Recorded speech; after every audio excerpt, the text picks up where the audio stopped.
자, 수업을 시작하겠습니다. 먼저 핸드아웃 나눠드린 거 있죠? 페이지 1을 볼게요. 페이지 1. 저희가 6번 수업에서 그 수업의 일정 1, 2, 3, 4, 5, 6이 나와 있습니다. 그거대로 따를 건데 이제 책이 왕창 바뀌었어요, 이번에. 왕창 바뀌어서 완벽하게 이거대로 따를지는 저도 잘 모르겠어요. 책이 너무 많이 바뀌어서. 그래서 대략적으로 이렇게 할 겁니다. 그 다음에 그 핸드아웃은 항상 들고 다녀오셨으면 좋겠고요. 그 다음에 왜냐하면 여기 수업할 때 여기 핸드아웃 나눠드린 거를 참조할 거라 그랬고요. 자, 이번엔 뭐 보시냐면 그 책에 페이지 이렇게 로마 글자 5를 보시기 바랍니다. 그럼 쭉 컨텐츠가 있죠. 그 quantitative method, 뭐 quantitative 하니까 뭐 정량화, 계량화, 뭐 이런 수리 분석 이렇게 할 수 있겠습니다. 그 리딩 1이 있죠. 리딩 1을 보면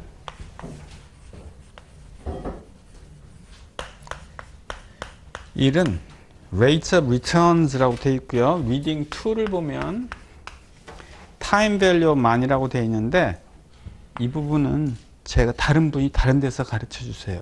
그래서 자두지 않고요. 다만 여기에서 저희가 꼭 해야 될 만한 부분이 일부가 있어요. 그 일부만 제가 다루고 아마 다루는데도 조금만 다룰 거예요. 아마 그분이 여기 전체적인 걸 다루는데 이 부분 안 할 수가 없는 게 그 다음 리딩 3부터 연관이 되어 있기 때문에 제가 안 할 수가 없어서 이 부분은 조금 맛보기로 다룰 겁니다. 그 다음 리딩 3를 보면 statistical 어쩌고 저쩌고 되어 있죠.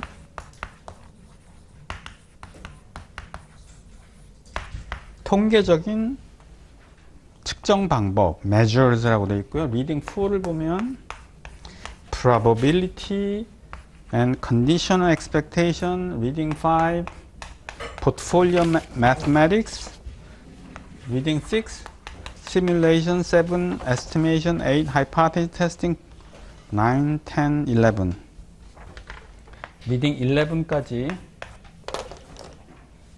제가 다룹니다. 총 6회에 걸쳐서 다룰 거고요. 근데 리딩은 여러분 아다시피 3부터 11이니까 9개나 되잖아요. 그냥 많아요. 많은데 그전하고 책하고 뭐가 바뀌었는지 설명을 드릴게요. 그전에는 리딩 그러니까 챕터가 6개가 있었는데 리딩 6개가 있었는데요. 7번을 했어요. 근데 페이지가 많이 줄었어요. 작년에 비해서. 많이 줄어서 이제 이번에 6회로 우선 배정을 우선 했습니다. 근데 그럼 페이지가 줄으면 내용도 많이 줄었느냐? 그건 아니고요. 내용은 그렇게 줄지는 않았는데 그 LOS 그거 팍 줄었어요. 그래서 이제 줄었습니다. 이 통계는 여러분 공부하실 때 이제 힘든 게 공식을 막 외우시는 분이 많이 계신데 공식을 외워봐야 아무 쓸모가 없습니다. 왜 그러냐 하면 출제자는 이 사람이 공식을 외웠냐 안 외웠냐를 알고 싶어 하질 않아요. 뭘 알고 싶어 할까요? 통계적인 개념이 있는가 없는가? 수리적인 논리가 있는가 없는가 알고 싶어 하지 얘가 공식을 너무 잘 외웠냐를 알고 싶어 하지 않아요. 근데 대부분 수강생들은 마지막에 가면 공식을 막 외웁니다. 수없이 많이 외우는데 그 공식이 외운 공식이 진짜 여기 써먹는지 안 써먹는지도 잘 모르겠고 여기에 응용하는 건지 아닌지 잘 모르겠고 그냥 공식만 외워서 쓰는 경우가 많아요. 그런 걸 원하지 않아요. 출제자는 뭘 원하느냐? 얘가 얼마만적으로 통계적인 개념을 알고 있는가? 논리적인 개념을 알고 있냐를 원합니다. 그래서 어떤 단어나 새로운 단어 나오면 그걸 생각하고 물론 처음 생각하면 틀립니다. 틀리더라도 그거를 다시 반복하고 생각해서 그 개념을 잡아야지. 그렇지 않으시면 그 시험에 떨어집니다. 그 다음에 이제 CFA 레벨 통계 레벨 1이잖아요. 저희가 하는 게 자, 레벨 1인데 이 레벨 1은 시험이요 5에서 10% 정도 차지합니다. 그래서 적어요. 다른 건 어떤 건 많이 있죠. 회계 같은 건 굉장히 많이 있고 그렇습니다. 그래서 이제 우리가 사람의 능력은 수리적인 능력과 언어적인 능력 크게 두 개로 나누면 수리적인 능력과 언어적인 능력 모두 다 잘하는 사람은 없고 하나가 강하면 하나 쪽이 약하잖아요. 일반적으로. 그래서 수리적인 능력이 약하신 분이 좀 있어요. 그런 분들 입장에서는 통계라는 게 굉장히 어려운 과목입니다. 그래서 이거를 안 하고 어떻게 시험을 붙을 수 있을까? 라고 생각할 수도 있습니다. 그리고 비중도 5에서 10%니까 충분히 가능하죠. 가능은 한데 그 다음이 이제 문제가 됩니다. 자, 레벨 1을 통계를 안 하면 레벨 2는 어떻게 될까요? 그냥 포기해야 돼요. 우리 어릴 때 초등학교 수학을 못하면 중학교 수학 당연히 포기해야 되는 거예요. 중학교 수학을 못하면 당연히 고등학교 수학 포기해야 되는 거고요. 사회나 자연하고 달리 이 수학은 기초가 안 돼 있으면 그 다음 무조건 포기해야 돼요. 그래서 레벨 1을 포기하면 그냥 레벨 2를 포기해야 돼. 그러니까 자동적으로 포기해야 돼요. 통계가 레벨 3가 옛날에 있었는데 없어졌습니다. 다행히도. 자, 그 다음 다른 과목을 한번 보겠습니다. 통계를 왜 중요하게 하느냐? 수학을 왜 중요하냐? 그게 기본이기 때문이죠. 어릴 때 수를 1, 2, 3, 4 한다는 거 이렇게 연속적으로 시퀀스를 한다는 건 굉장한 엄청난 논리 능력이고요. 그걸 자네들이 수학을 잘하잖아요. 논리적이고. 이 수학은 모든 학문의 기초가 됩니다. 통계도 마찬가지고요. 자, 예를 한번 들어보겠습니다. 포트폴리오 매니지먼트라는 과목이 있어요. 레벨 1에도 있고 레벨 2에도 있고요. 레벨 3에도 있어요. 포트폴리오를 관리하는데요. 뭐 하는 걸까요? 포트폴리오를 관리하는 건 펀드를 관리하는 거래. 펀드를 관리하려면 가장 관심사이 뭘까요? 수익률을 높이고 위험도를 낮추는 게 최고겠죠. 그 외에 다른 목적이 있나요? 더 정확히 하면 수익률은 기대 수익률을 말합니다. 기대 수익률을 높이고 위험도를 낮추는 게 최선의 방법이에요. 다른 게 없잖아요. 이거예요. 이거 하기 위해서 회계도 하고 뭐도 하고 다 하는 겁니다. 그러면 이 펀드 또는 포트폴리오가 기대 수익률이 얼마나 되는지 위험도가 얼마나 되는지 측정해야 될 거 아니에요. A라고 포트폴리오 구성할 수도 있고 B라고 구성할 수도 있습니다. A라고 구성할까? B라고 구성할까? 뭐를 비교하면 돼요? 수익률을 비교하고 위험도를 비교하면 이게 더 좋겠구나라고 하겠죠? 자, 그러면 펀드 A와 펀드 B가 있는데 어느 게 좋아요? 수익률을 측정을 해야 되나? 측정을 해야 A의 수익률이 더 좋구나. B보다. 위험도가 더 낮구나라고 판단할 수 있는 겁니다. 측정을 하려면 뭐로 측정합니까? 수익률, 기대 수익률을 뭐로 측정하나요? 평균으로 측정합니다. 평균 수익률. 그다음 위험도는 뭐로 측정하나요? 분산으로 측정합니다. 평균과 분산이에요. 통계학에서 맨날 배우는 게 뭐예요? 평균, 분산. 그게 다잖아요. 그게 왜 다른 데 중요하냐면 기대 수익률과 위험도를 측정하기 때문에 그래. 그럼 이제 통계를 안 하면 쉽게 표현하면 기대 수익률과 위험도를 모르면 이런 포트폴리오 매니지먼트 과목도 포기해야 돼. 그래서 통계는 다른 과목의 기본이 된다는 점이 중요해요. 퍼센트는 낮지만. 또 다른 과목 한번 보겠습니다. 리스크 매니지먼트라는 과목이 있어요. 이건 레벨 1에는 없고 레벨 2부터 있어요. 레벨 2와 레벨 3에 있는데 이거 뭘까요? 위험을 관리하는데 그럼 이 펀드의 위험이 어느 정도인지는 어떻게 측정을 해야 될 거 아닙니까? 뭐로 측정할까요? 다른 방법도 여러 가지가 있는데 결국은 다 이거로 가요. 이게 제일 좋아서 수학적으로 해보는 게 좋아서 그럼 결국 이것도 통계에서 배우는 가장 기본적인 개념이에요. 평균과 분산. 그래서 이 통계를 레벨 1에서 나 이거 안 하고 시험부터 붙을 수도 있을 수도 있지만 그리고 나면 그 다음부터 레벨 2는 통계도 포기해야 되고 다른 과목도 다 같이 포기해야 돼요. 그래서 이 통계는 가장 기초가 되는 과목입니다. 자, 페이지 33페이지로 이제 가겠습니다. 리딩 3부터 시작합니다. 제가 다루는 게 statistical measures, 그러니까 측정하는 거, 측정하는데 asset return을 측정하는 거래요. 근데 맨 처음에 뭐가 나오냐면 마줄 3.1에 central tendency and dispersion이라고 나왔습니다. 여기 뭐 하냐면 이래요. 데이터가 있어요. 야, 데이터가 어떻게 생겼니? 했어. 그랬더니 데이터 안에 수많은 숫자들이 있을 거 아닙니까? 예를 들어 보겠습니다. 사장님이 불러서 갔어요. 그랬더니 사장님이 이래. 야, 우리가 이제 여성복만 했는데 이제 남성복도 해야 되겠어. 남성복도 해야 되니까 남자 키 좀 알아와 봐 했어. 그래서 남자 키 알아와 봐 했어.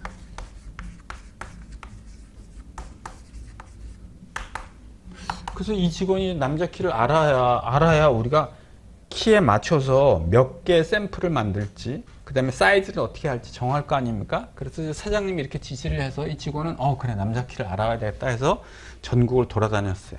전국을 돌아다니면서 만나는 사람마다 키를 다 쟀어요. 그래서 어떤 사람은 키가 1m 78이고 어떤 사람은 181이고 162이고 쫙 해서 전국을 돌아다니면서 한 달 동안 돌아다닌 끝에 자리를 모아서 100만 개를 모았어.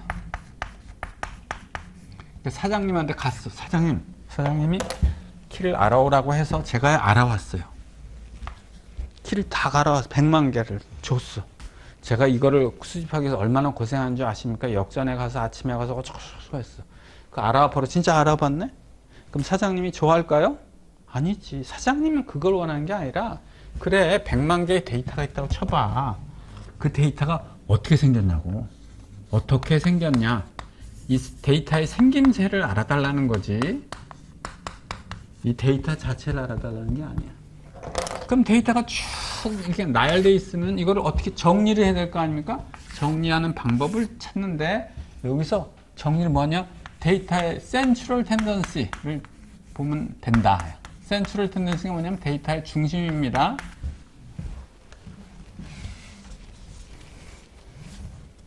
데이터가 2차원인데 이렇게 생겼다고 해볼게요. 그럼 데이터의 중심이 어디 있어요? 여기 있네. 센터. 아니, 전체를 말하는 것은, 이 모양 전체를 말하는 건 숫자를 다 말하는 것이고, 센터를 말하는 거예요. 센터. 자, 저 데이터를 쫙 나열해 볼게요. 그럼 1차원으로 표현해야 되는데 2차원으로 표현하기가 어려우니까 2차원으로 할게요. 각 데이터가 이렇게 쫙 있어. 이 데이터를 이렇게 100만 개를 해서 사장님한테 갖다 준 건 뭐야? 그냥 알아온 거고. 그건 아무 의미가 없고요. 뭐를 알아주면 될까? 데이터의 센터. 데이터는요, 여기 집중돼 있어요 하는 거예요. 왜 센터가 중요하냐면 이렇습니다. 이쪽은 도수라고 할게요. 데이터가 이렇게 돼 있다고 해보겠습니다. 그럼 센터가 어디예요? 여기지. 센터를 알면 뭐가 장점이 있냐면, 대부분의 데이터는요, 이 센터에 밀집해 있어요. 한국 사람의 키가 얼마야? 그랬더니 평균 키가 170이에요. 그 얘기는 뭐예요? 대부분의 한국 사람들은요 170을 중심으로 있어. 물론 키 큰 사람도 있고 키 작은 사람도 있는데, 센터를 말해주면 정확하게 우리가 한국 사람은 대부분 거기 있다는 걸 알 수 있어요. 데이터가요, 이렇게 생긴 데이터는 거의 없습니다. 대부분의 데이터는, 모든 삼라만상의 데이터는요 대부분 이렇게 돼 있어. 그래서 센터를 알려주면 그 근처에 다 있다는 걸 알 수가 있는 거예요. 그래서 센터, 데이터의 센터를 알려주면 되는데, 우리가 이걸 우리말로 하면 중심 위치라고 합니다. 그럼 아주 쉬운 것 같은데 어려울 때가 있어요.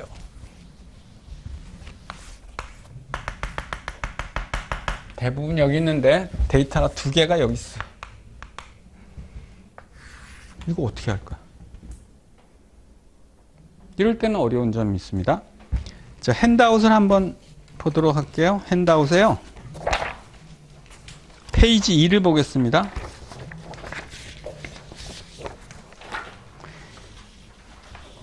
페이지에 보면 밑에 하단에 보면 통계에 의한 왜곡이 있어요. 사례 1.1을 한번 들어보겠습니다. 2012년 9월에 보도에 하면 19대 국회의원 299명이 등록한 재산의 평균이 95억 6천만 원이다.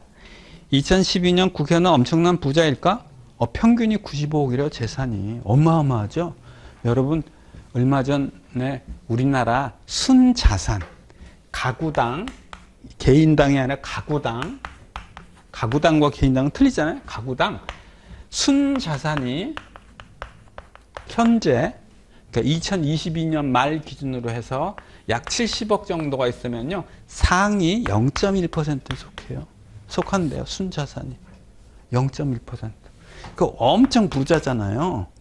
근데 95억이나 되는데 그것도 십몇 년 전에. 그럼 이거 엄청난 떼부자 아닙니까?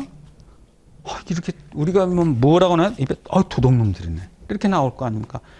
돈만 있는 게 아니라 권력도 갖고 있어. 원래 권력을 가지면 돈을 안 가져야 되고 돈을 가진 사람은 권력을 안 가져야 이게 사회가 맞잖아요. 근데 이 사람들은 돈도 갖고 권력도 가졌어.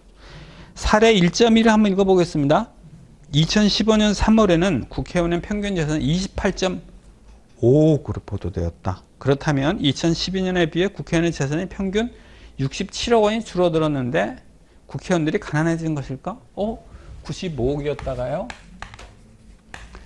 3년 만에 28억이라고 할게요. 28억으로 줄었어요. 야, 국회의원이 엄청 가난해졌네. 그런 거 같죠? 이걸 제가 어느 날 한번 인터넷 보니까 2013년도인가 보니까 소득이 너무 높더라고. 그래서 국회의원 신고한 거를 다 제가 다 꺼내봤어요. 확인해봤어요. 그래서 이제 계산해봤어요. 그래서 이제 요 숫자를 확인할 수 있었는데 그러면 이렇게 부자일까요? 거기 그렇게 가난해졌을까요? 국회의원들이 지금 개과천선했네? 아닙니다. 거기에는 특징이 있어요. 자, 보겠습니다. 2012년에는요, 제일 가난한 사람이 마이너스였고, 그 다음에 0에서 10억이 이렇게 있었고, 10에서 20억이 이렇게 있었고, 이렇게 있다가, 한 70억 정도까지 있다가요, 한 명이 저 끝에 누가 있었냐면 정몽준 의원이 있었어요. 정몽준 의원이 2조 한 몇천억이었어요. 국회의원이 당시 300명, 299명인데 300명이라고 해볼게요. 자, 모두 299명 모두가 0이고 정몽준 혼자 2조라고 해보겠습니다. 그럼 평균을 구해볼게요. 얼마가 나올까요? 2조 나누기 300 하니까 67억이 나와. 모두가 가난해도 한 명이 부자니까 67억이 나오는 거야. 그럼 67억이면 어때요? 아까 말했지 상위 0.1%에 속하는 거야. 그럼 여기가 우리가 센츄럴 텐 중심 위치라고 맨날 하는 게 평균을 많이 구하잖아요. 산술 평균을 많이 구하는데 거기에는 뭔가 우리가 그 국회의원의 재산을 대표하지 못한다는 거야. 이 중심이 아니라는 거야. 중심 위치라고 하거나 혹은 대표값이라고 하는데 국회의원의 재산에 대표할 수 있는 값이 95억이라고 보기 뭐한 거야. 그리고 국회의원들은 그렇게 도둑놈은 아닌 거야. 왜? 여러분 모두 다 가난해도 한 명만 부자면 되니까. 그럼 왜 이렇게 28억 줄었을까요? 그때 정몽준 의원 때문에 그래요. 정몽준 의원이 2014년에 사표를 냈어요, 국회의원. 왜냐하면 서울시장이 출마하겠다고 사표를 내는 바람에 그 사람이 빠지는 바람에 평균이 푹 떨어진 거예요. 그리고 그분 대신에 누가 들어갔냐면 안철수 의원이 들어갔는데 재산이 1,몇백억인데 그 세비가 안 되는 거야. 2조하고는. 그래서 안철수 의원은 물론 평균을 높이는 역할을 했지만 여기하고는 상대가 안 돼요. 그래서 제가 하도 이상해서 옛날 걸 한번 뒤져봤습니다. 2000년 초반에 보니까요. 국회의원의 평균 예산이 130몇 억이에요. 130억이요. 왜 그랬을까요? 정몽준 의원 때문에. 정몽준 의원은 딱 하나 재산이 제일 중요한 재산이 하나인데 현대중공업. 그때 주가가 2012년보다 2배가 높았어. 주가 때문에 그냥 정몽준 의원 때문에 모든 것이 이렇게 바뀌는 거예요. 그러니까 한 사람에 의해서 평균이 모든 게 바뀌어버리는 거예요. 그럼 센터의 중심을 찾을 때 어떻게 해야 될까 하는 문제가 생기네. 단순히 우리가 잘 아는 산술 평균 하면 저런 이렇게 나오는 거야. 이게 진짜 데이터의 중심일까? 이게 국회의원의 재산을 진짜 대표할까? 아니거든요. 그래서 데이터가 이렇게 집중되어 있고 몇 개가 떨어져 있다면 야 이거 산술 평균에도 문제가 있겠네 하는 것들이 나올 수 있겠죠. 그래서 어쨌든 간에 여러 가지 중심을 찾는 방법이 있어요. 그 measure를 찾아보려고 합니다. 그 다음에 dispersion이라고 되어 있죠. 이거는 산포도 데이터가 흩어져 있는 정도인데 이것부터 먼저 하고 하겠습니다. 33페이지에 보면 굵은 것을 중심으로 할까요? arithmetic mean이라고 되어 있어요. 데이터의 중심을 나타내는 방법은 크게 세 가지가 있습니다. mean과 median, mode가 있어요. 그리고 핸드아웃 페이지의 맨 위에 보면 스태티스틱스에 대한 견해가 있는데요. 1, 2, 3 중에 1, 마크 트웨인만 하겠습니다. 마크 트웨인은 이런 말을 했어요. There are three kinds of lies. 이건 시험 문제 안 나오니까 짧게만 할게요. Lies, damned lies, and statistics. 세 종류의 거짓말이네요. 첫 번째는 lies, 단순한 거짓말. 두 번째는 damned lies 해서 어떤 분은 새빨간 거짓말이라고 했는데 그냥 저는 그럴듯한 논리적인 거짓말이라고 해석합니다. 그냥 새빨간 거짓말은 그냥 거짓말을 강조하는 거니까. 세 번째는 통계라고 했어요. 이 말은 미국 사람의 대부분은 마크 트웨인이 얘기했나 보다라고 얘기를 하는데 마크 트웨인의 자서전에 보면 누가 한 말이라고 되어 있어요. 누가 한 말. 그 영국의 수상이었던 디스데일인가? 정확히 그분이 한 말이라고 되어 있는데 그 마크 트웨인은 미국 문학 사상 어마어마한 중요한 중심이 지어 있던 사람입니다. 마크 트웨인이 여러분 아시는 거지와 왕자, 그 다음에 톰 소야의 모험, 허클베리 핀의 모험 돼 있는데 특히 이제 허클베리 핀의 모험이나 이런 거는요 가장 그 문학적으로 역사 중요한 게 어떤 아주 조그만 지역의 방언을 그대로 썼어요. 이러면 거기 흑이 나오는 짐이 있고 탐이 있고 인데 얘는 이쪽 지역의 방언을 쓰고 얘는 이쪽 지역의 방언을 쓰고 그 방언들을 그대로 살렸어요.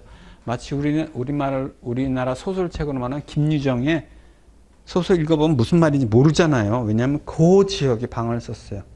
그래서 허클베리 핀에는 우리나라 사람한테는 그렇게 감동적이지 않은 것이 번역을 할 때 이 지역에 그걸 번역할 수가 없잖아요. 그래서 얘는 전라도 일반 사투리, 얘는 경상도 일반 사투리 이렇게 하다 보니까 의미가 없어졌어요.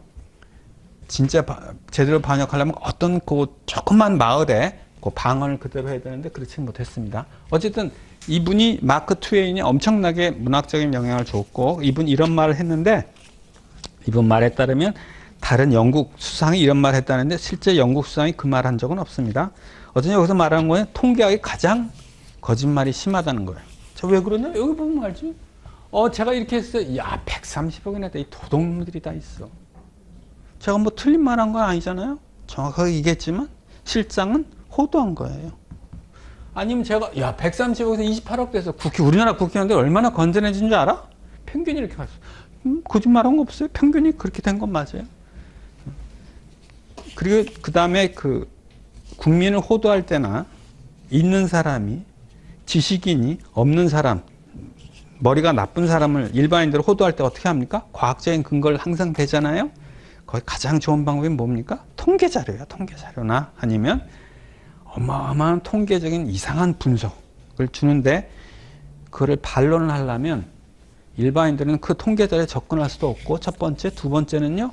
그 통계 기법이 너무 어렵고 너무 멋있는 걸 해서 방법이 없어. 그걸 반박할 방법이 없기 때문에 통계를 이용해서 많은 사람들이 이렇게 사기를 친다는 거예요.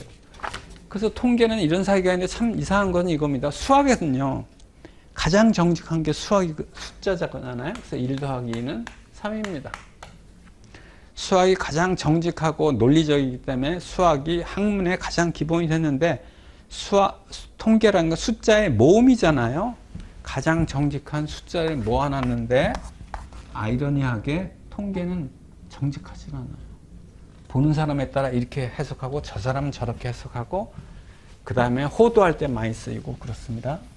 그러다 보니까 통계를 이용해서 많이 사기를 치고 밑에 통계에 의한 왜곡도 많이 나오는 거예요. 사례 2는 그냥 생략하겠습니다. 자, 그럼 이제 다시 돌아오겠습니다. mean, median, 모두가 있는데 mean의 첫 번째가 arithmetic mean. 어리스메틱 미은요, 우리말로 번역하면 산술 평균입니다.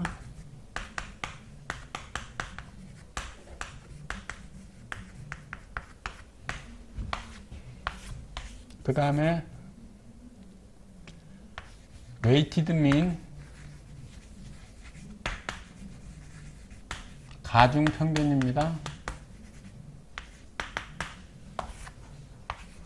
그 다음에 geometric mean, geometric은 우리말로 번역하면요, 기하예요. 기하 평균입니다. 그 다음에 harmonic mean, 하모니는 조화잖아요. 우리말로 번역하면 조화 평균이라고 번역합니다.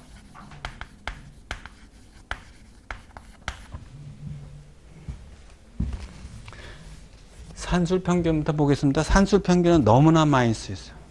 가장 많이 쓰는 게 산술 평균이에요. 그냥 평균하면 다 산술 평균인 거야. 그래서 거기 굵은 글씨로 샘플 민이라고 되어 있죠. 샘플 민을 얘기하려면 샘플은 표본이잖아요. 그럼 표본을 반대되는 개념은요, 모집단입니다. 모집단은 영어로 population이라고 하고, 관심이 대상이 되는 모든 데이터. 예를 들면 여기 남자 키, 한국 남자 키. 그럼 한국인 남자의 전체 키가 모집단이에요. 이 직원이 100만 개를 추려왔습니다. 이건 뭐야? 표본이야. 큰 원 모집단이고요. 그 작은 원을 그립니다. 이걸 표본이라고 부르고, 영어로는 샘플이라고 불러요.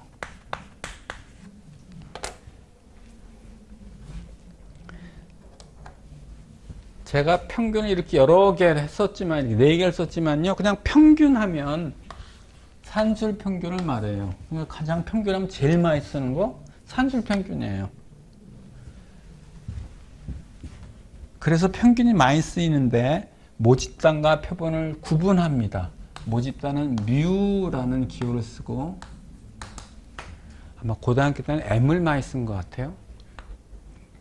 근데 이 책, 우리 책에서는 뮤라고 합니다. 표본은요, X바라고 씁니다.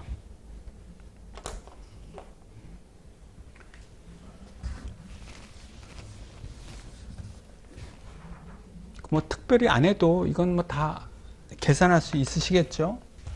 자, 모집단 평균 뮤는 어떻게 합니까? 관찰점 있는 걸 모두 다 더한 다음에 개수, 모집단의 개체의 수.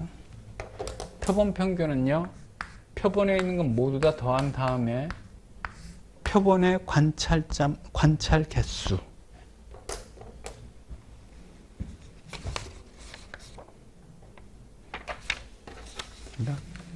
어디를 보시면 앞으로 좀 가겠습니다. 페이지 3을 가겠습니다. 페이지 3. 페이지 3에 average return. 이 분야는 다른 분이 가르칠 건데 저희가 안 할 수가 없어서 간단히만 할 거예요. 계산 공식 같은 게 있는데 거기 arithmetic mean return이라고 되어 있죠. 조금 더 내려오면 geometric mean return이라고 되어 있습니다. 그 부분에 설명을 드릴 건데 그냥 arithmetic mean return이래. 그러니까 리턴을 산술 평균한 거야. 안 어렵죠? arithmetic mean return을 산술 평균한 거.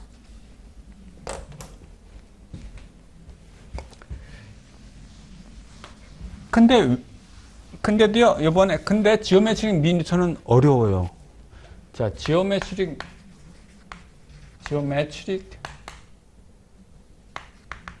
미인과 지오메트릭 미인 리턴은 틀려요. 매우 틀린데, 수학적으로는 지오메트릭 미인이 훨씬 더 의미가 있는 것인데 파이낸스에서는 지오메트릭 미인 리턴이 의미가 있어요.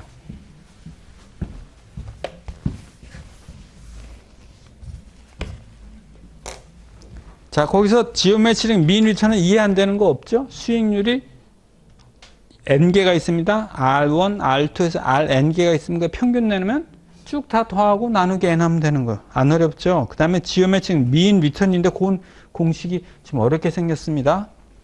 자, 지오메트릭 민 리턴은 이제 공부해 보려고 합니다.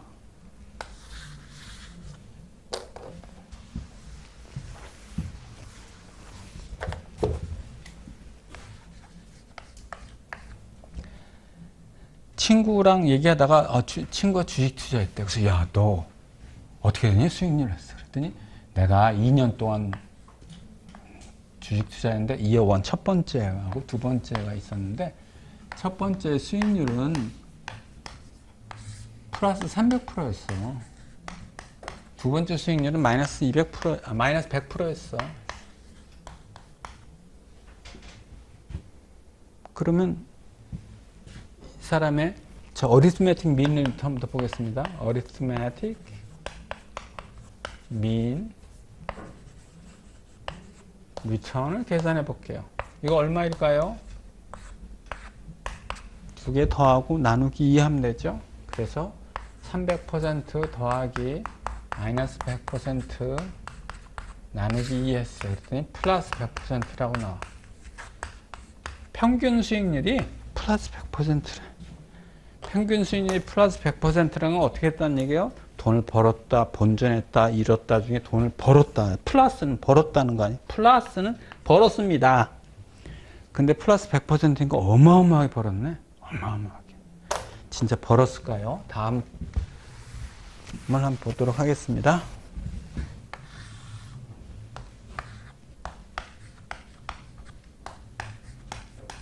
이렇게 선을 긋고 그 다음 숫자들을 쓸 거예요. 이 사이에 수익률이 300%라고 쓰고 수익률이 마이너스 100%라고 쓰고 이제 일부를 투자해 보겠습니다. 일부를 투자했어요. 이런 거를 뭐라고 부르냐면 타임라인이라고 부릅니다. 시간의 흐름에 따라 뭔가 왔다 갔다 하는 게 있어. 이 타임라인을 어디서 제일 많이 쓰냐면 채권론. 채권을 예를 볼게요. 내 채권을 90원 주고 샀어. 그럼 내 주머니에 90원이 나가죠? 90원이 내 주머니에 나가서 마이너스야. 아, 이자를 받았는데 2표 또는 표면 이자 받았는데 10 받았어. 10. 2년 후에 원금도 받았다? 이렇게 표시. 그러면 이거는 글이 하나도 필요 없죠. 상황을 100% 할 수 있죠. 아, 내 주머니에 90원이 나갔더니 1년 후에 10이 들어오고 2년 후에 10과 원금 100이 들어왔다. 이게 타임라인이라고 그래. 그러니까 채권론에서 제일 많이 타임라인을 그려요. 글이 길 필요가 없어. 이렇게 딱 그림을 그려놓으면 머릿속에 완전히 상황을 100% 이해할 수 있는 거예요. 이걸 타임라인인데 여기서 타임라인이 있어. 자, 그럼 일부를 넣었을 때 이 사람이 어떻게 됐는지 2년에 얼마가 됐는지 보도록 하겠습니다. 수익률이 300%라니까 처음에 어려우신 분들이 있어서 더 쉬운 걸 볼게요. 수익률을 10%로 해보겠습니다. 일부를 넣었습니다. 얼마가 되는 건가요? 원금 곱하기 1 더하기 수익률 해서 1.1이 된 거. 아, 1이 1.1이 되면 수익률이 10%죠. 100이 110원이 되면 수익률이 10%야. 100이 120원이 되면요, 수익률이 20%야. 이걸 좀 일반화를 시킬게요. 수익률을 R이라고 표시할게요. 그러면 R이 되겠네. 1 곱하기 1 더하기 R이 되는 거야. 수익률이 300%입니다. 그럼 저 R 대신에 뭐가 들어가는 거죠? 3이 들어가는 거야. 3이.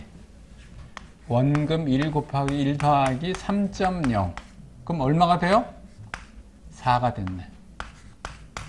지금 4배가 되면 수익률이 300%야. 근데 여러분 신문이나 뉴스나 유튜브 자세히 보면 4배가 됐으면 수익률이 300%인데 막 혼동하게 많이 쓰시는 분이 많으세요. 4배가 됐는데 400%가 됐습니다. 아, 400%입니다라고. 400%가 증가했습니다. 이렇게 막 혼용하게 쓰는 게 많은데 1이 4가 되면 4배가 된 거고 수익률은 300%예요. 그 다음 보겠습니다. 그때 핵심은 여기서 이제 그 다음 뭐냐면 마이너스 100%. 얘가 말한 두 번째 수익률이 나 마이너스 100%야. 그럼 뭐에 마이너스 100%일까요? 1불에 아니면 4불에. 4불이야. 여기가 핵심이야, 핵심. 4불에. 그러면 원금 곱하기 1 더하기 뭐 해야 되죠? R 해야 되죠? R이 뭐예요? 마이너스 1이야, 마이너스 1. 얼마가 나옵니까? 0이 나오네. 1이 0이 된 거야. 1이 0이 됐으니까 별거 아니라고 하지만 제가 1억을 투자했으니까 얼마야? 다 날린 거야. 돈을 다 날렸는데 산술평균은 하면 뭐가 나와요? 돈을 벌었습니다라고 합니다. 그럼 뭐가 잘못된 거잖아요. 우리 수익률 얘기할 때 파이낸스에서 수익률을 자주 얘기하잖아요. 수익률을 자주 얘기할 때 어느 게 지금 상황이 맞아요? 이렇게 되면 틀리다는 거예요. 틀리면 뭔가 상황이 완전히 틀린 거예요. 우리가 데이터의 중심 위치를 왜 해요? 그게 중심 위치가 측정을 하면 상황을 잘 설명해 줘야 된다는 거야. 근데 산술평균은 상황을 전혀 설명 못 하고 있어. 이 사람 떼부자 됐습니다 라고 하는 거야. 실제는 어떻게 해요? 다 날렸는데. 그럼 어떻게 해야 됩니까? 다 날렸다고 평균적으로 다 날렸습니다를 나타내 줘야 맞잖아요. 그게 나타낼 수 있는 게 지오메트릭 민 리턴입니다. 그러면 이제 해보겠습니다. 자, 지오메트릭 민 리턴은 리턴을 R이라고 요새 리턴에 R을 써. 대문자 지오메트릭이라 G를 써.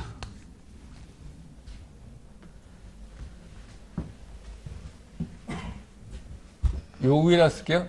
수익률이 평균 수익률이라 RG. 요번에 또 RG고요. 평균 수익률이라는 건 매년 RG씩 했다는 거예요. RG씩. 매년 평균 R씩 증가했다는 거야. 오케이? 매년 R씩 증가하면 얼마가 될까? 2년에 얼마가 될까? 이걸 보겠습니다.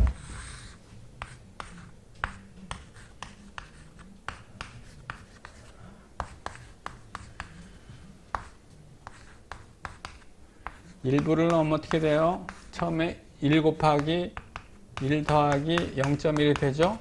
요 10불은요, 요거에 10불이라 1 곱하기 1 더하기 0.1에 요거에 10%라 곱하기 1 더하기 0.1이 됩니다. 그래서 결국 뭐가 돼요? 1 곱하기 1 더하기 0.1에 제곱이 되는 거야. 한 칸, 두 칸. 그럼 여기도 마찬가지로 수익률이 매년 RG였으면 얼마가 될까요? 0.1 대신에 RG를 넣으면 되겠죠? 원금 곱하기 1 더하기 RG의 제곱이 돼요. 기하 평균 수익률로 표시하면 이게 되고 그 값이 얼마? 이거야, 이거. 제가 여기 지울게요. 이 RG를 계산하고 싶은 거예요. 그래서 1 더하기 RG의 제곱은 결국 뭐가 된 거예요? 0이 된 거야. 0이 됐는데 0을 분해해 볼게요. 그러면 이렇게 된 거지. 1 곱하기 1 더하기 3.0 곱하기 1 더하기 마이너스 1 된 거야. 물론 요건 0입니다. 양변을 2분의 1 승할게요. 그러면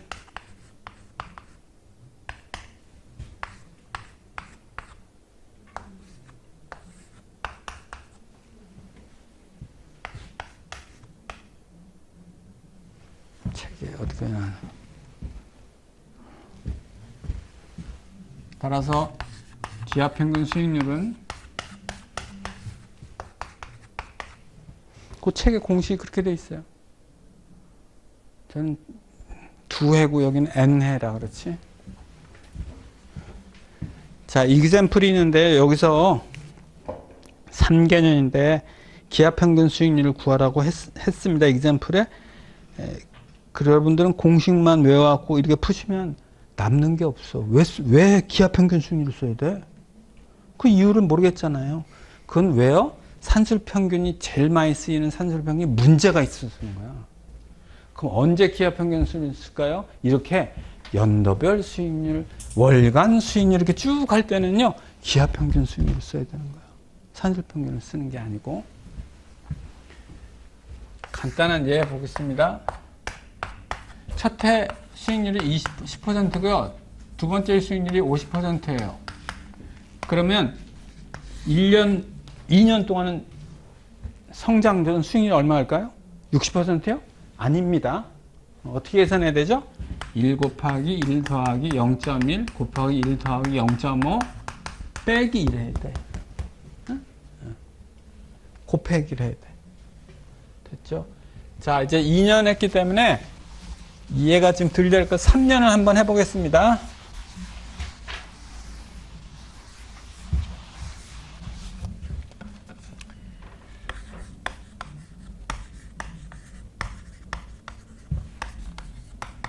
(3년으로) 늘려서 기하평균 수익률을 구해봅니다.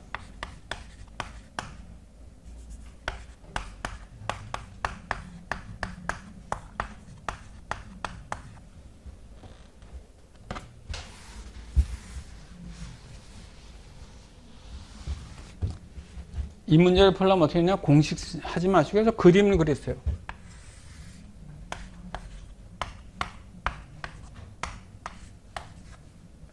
요 사이에 저 수익률을 놓습니다.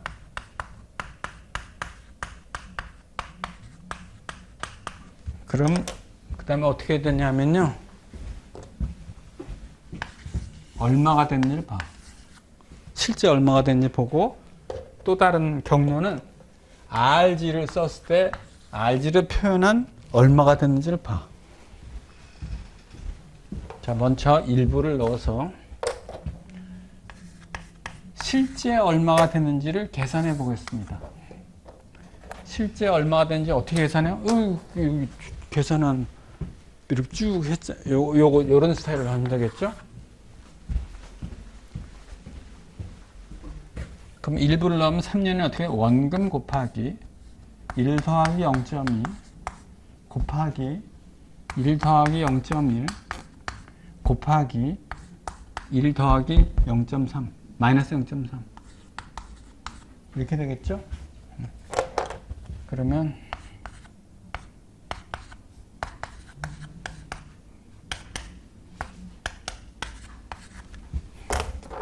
(0.924가) 나옵니다.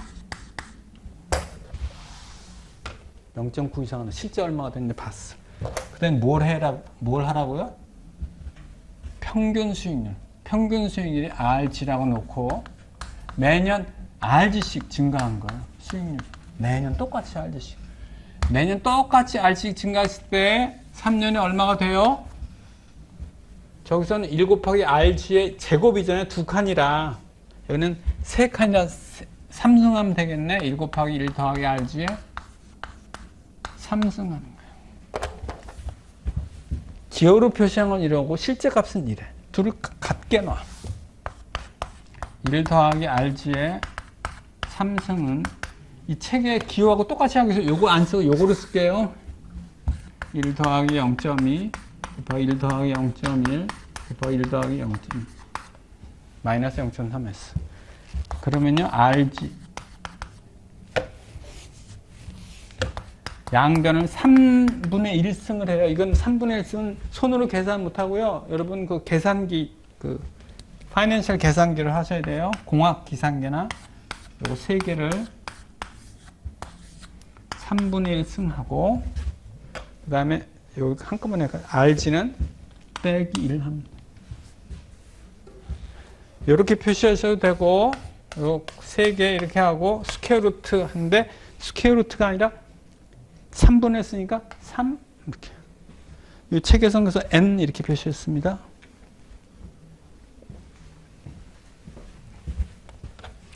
그럼 여기서 산술 평균 한번 그려볼게요.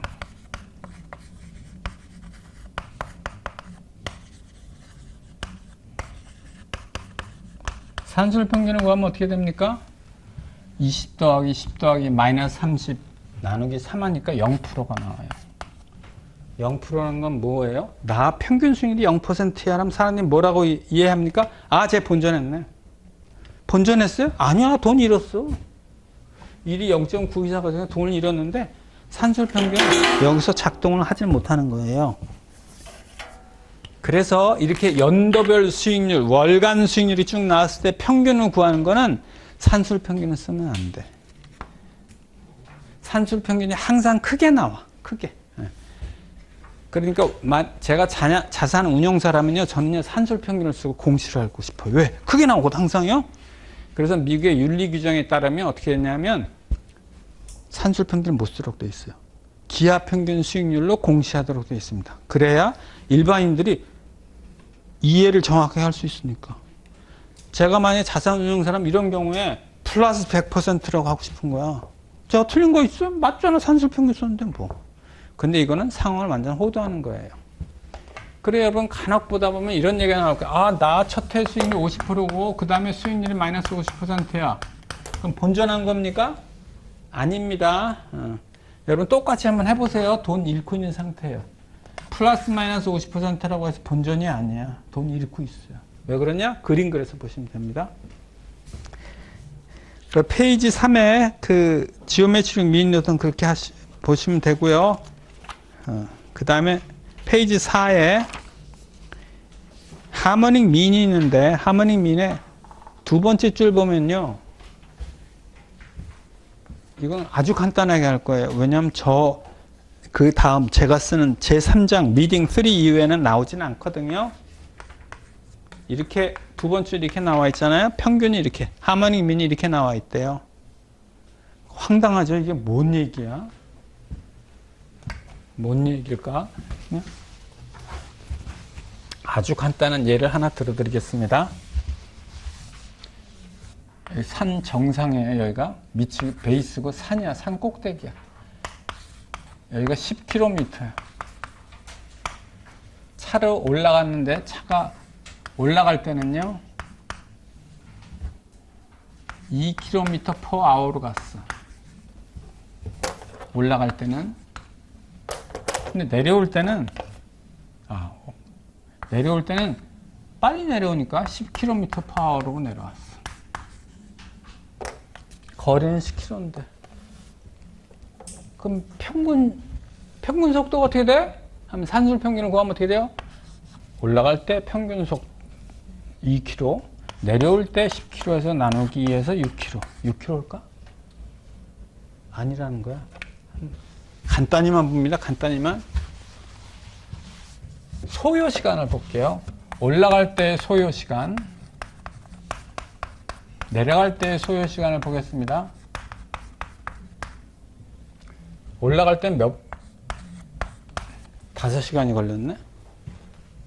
내려올 때는요 1시간이 걸렸어.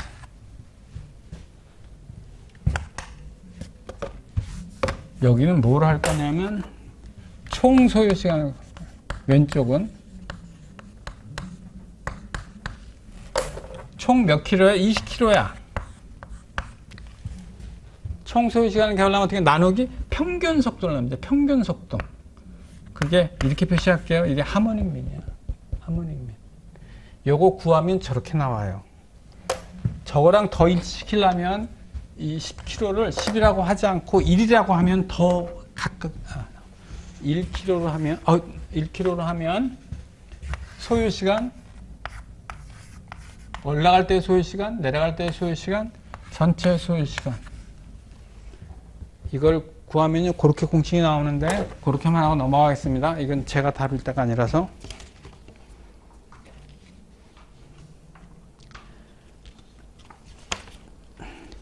핸드아웃 페이지 3을 보겠습니다. 핸드아웃 페이지 3은요, 제가 그 통계에 관해서 유튜브를 하고 있어요. 그냥 봉사 차원에서 구독도 관심 없고, 뭐 광고도 없고 아무것도 없는데, 이렇게 쭉 그냥 하기로 해서 제가 하고 있어요. 그래서 거기 기하평균과 기하평균 수준에 더 관심 있으신 분은 그 검색어 있잖아요. 통계 문제 풀이. 제가 그 제목이 사이트 제목이라 그러나? 그거를 채널 제목이라나? 그걸 통계 문제 풀이라고 되어 있거든요. 거기서 통계 문제 풀이와 기하평균을 찾으시면 거기 있으니까 관심 있으면 그걸 보시면 되고요. 거기 밑에 보면 조합평균, 중앙값, 최빈값, 절사평균, 사분위, 범위, 분산, 변동계산, 비대칭도 섬도 있으니까 그거 보시면 되겠습니다.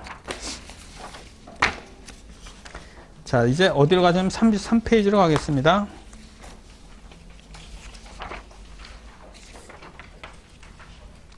33페이지 이제 아웃라이어를 할 건데 휴식을 먼저 하고 할게요.